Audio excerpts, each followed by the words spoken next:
रघुपति राघव राजा राम, पतित पावन सीताराम। रघुपति राघव राजा Ram. Mohandas Karamchand Gandhi was born in Porbandar on the 2nd of October in 1869. His parents were Karamchand Gandhi and Putili Bai. The former was the chief minister of Porbandar at that time. Mohandas Karamchand Gandhi's marriage was planned around the time he was 13 years old. He was married to Kastur Kapadia, who later changed her name to Kasturba Gandhi after the marriage. They were married in the year 1883. Kasturba was 14 years old then. Mohandas Gandhi and Kasturba Gandhi had 4 children. All of these were boys. Their name was Harilal, Manilal, Ramdas and Devdas. After completing his internal education, Gandhi made his way to London in order to study law. His aim was to become a barrister, which was also what his family wanted for him. He studied law in University College of London in the year 1888. After that, he returned back to India, making attempts to start his own law practice. When those attempts did not bear any fruit, he decided to take up a job with a law firm. That job is what brought him to South Africa. In that period, South Africa was facing a lot of discrimination along the lines of race and color. Gandhi, hailing from India, also had a dark colored skin. While riding a bus that was filled completely, a white man asked Gandhi to vacate the seat he was sitting in, just because he had a dark colored skin.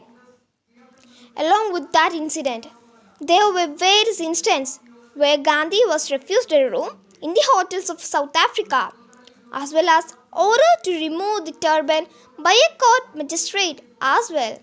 All of these moments inspired him to fight for equality and develop political ideas that could help people.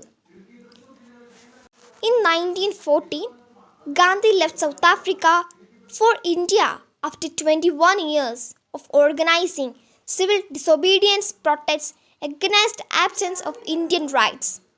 Gandhi took on India's British colonial rulers upon his return, organizing passive resistance champion and shaping the Indian National Congress into an effective grassroots party based around the philosophy of Satyagraha or unconditional non-violence. His actions earned him the title of Mahatma or Great Soul. On returning to India, he realized how the Indian populace was suffering under the British Empire. He decided to lead a movement with the aim to have an independent nation. The key strategy of the political India ideas were the use of non-violence. Gandhi always believed that violence was never a solution for any problem. He began undertaking numerous campaigns revolving around the idea of civil disobedience. The strategy was simple: to refuse any order given by the British Empire without resorting to any violence. The streets soon filled with people boycotting their work and refusing to cooperate with the British. Similarly, Gandhi also conducted the Dadi March when the British imposed a heavy tax on salt. While Gandhi was elected to be a member of the Congress Party in the year 1920, he later walked out of the party in 1934 and continued to work towards India's independence struggle by himself. With repeated boycotts, disobedience movements, and nationwide rallying of the people with the Quit India movement to overthrow the empire, the British finally consented and agreed to leave India, making it independent. Many people began to detest the policies of Gandhi. Nathuram Godse was a Hindu nationalist, was one among them. As a result, he fired 3 bullets at the Gandhi on 13 January 1948 at around 5:17 p.m. and assassinated him. The title of Mahatma was bestowed on Gandhiji and a large funeral was arranged for him. More than 20 lakh people attended the funeral to bid goodbye to the father of our nation.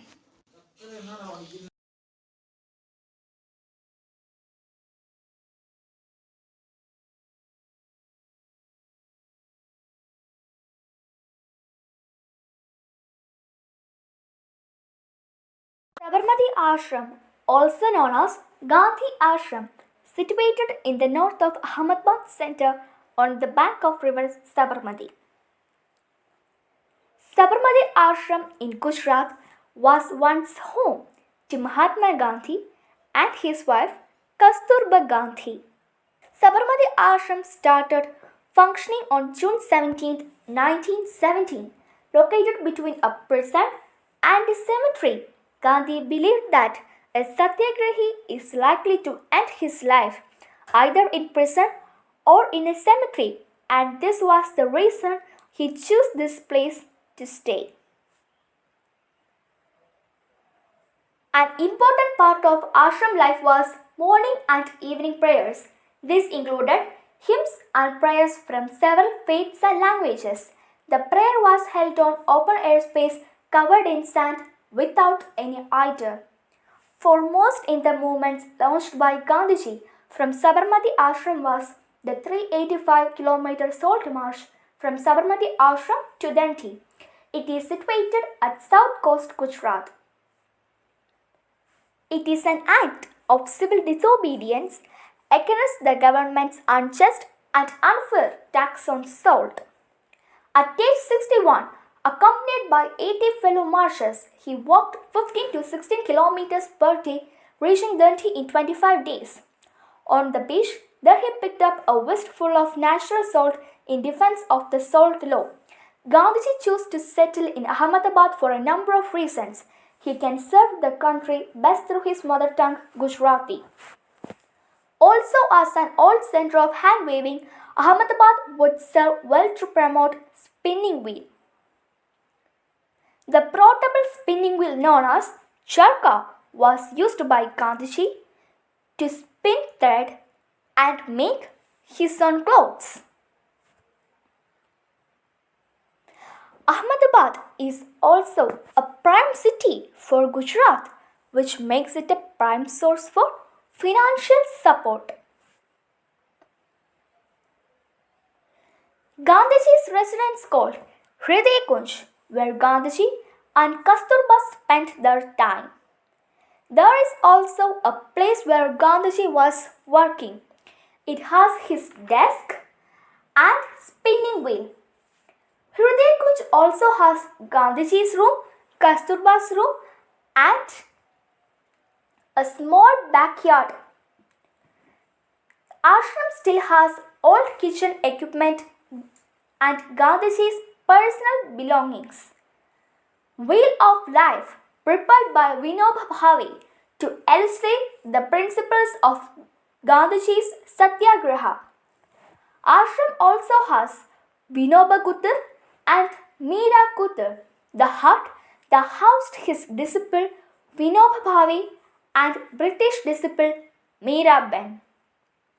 Magar Nivas, the residence of Gandhiji's confidant and relative and soul of Sat Ashram, Maganlal Gandhi.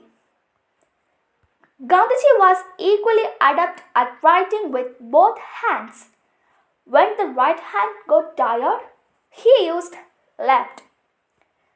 Gandhiji's letters, articles, and other written material have been published in the collected works of Mahatma Gandhi. One Japanese monk gave him the idol of three monkeys, which he kept on his desk. It becomes Gandhiji's thoughts that speak no evil, see no evil, listen no evil.